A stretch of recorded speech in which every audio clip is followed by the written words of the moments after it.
texte dans ma vie. Un texte dans ma vie.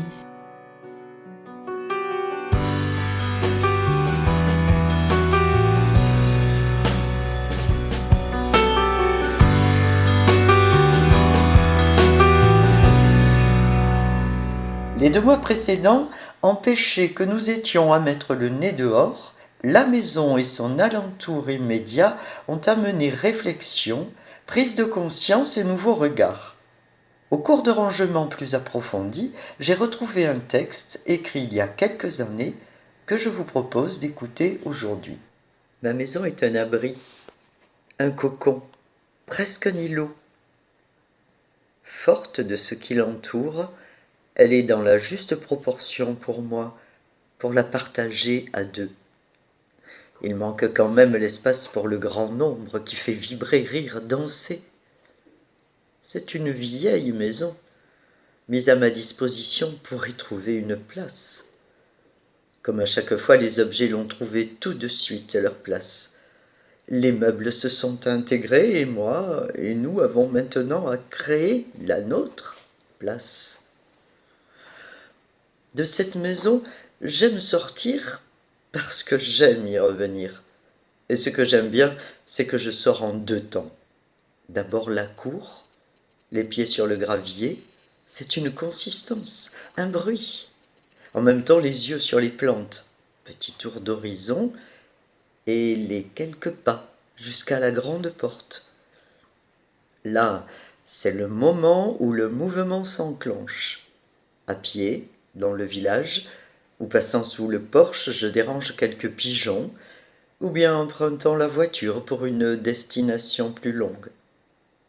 Au retour, j'ai toujours de l'étonnement à voir d'abord le clocher, de très loin. Je peux dire, c'est là que j'habite.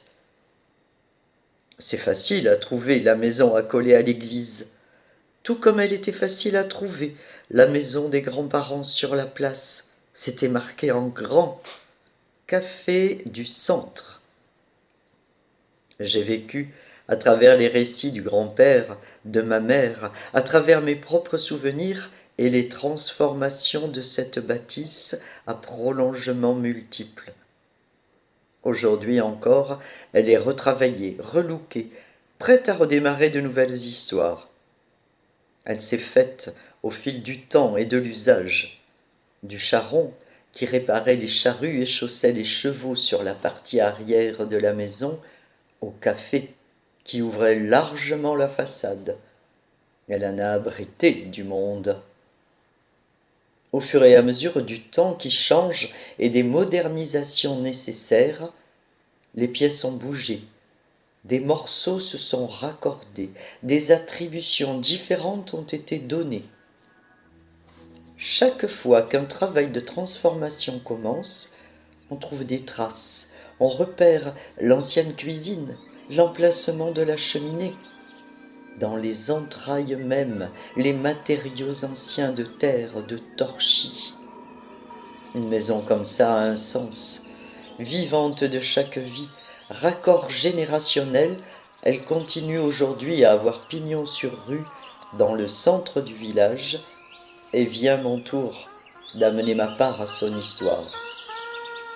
Ça me plaît bien, cette idée-là. La maison près de la fontaine, couverte de vignes vierges et de toiles d'araignée, sentez la confiture et le désordre et l'obscurité. L'automne, l'enfance, l'éternité.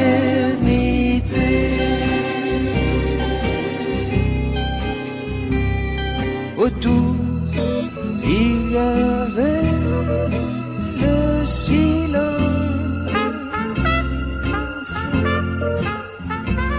les quêtes et les nids des oiseaux.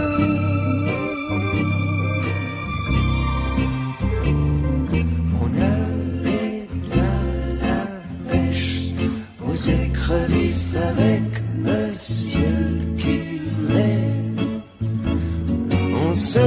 baigner tout nu, tout noir, avec les petites filles et les canards.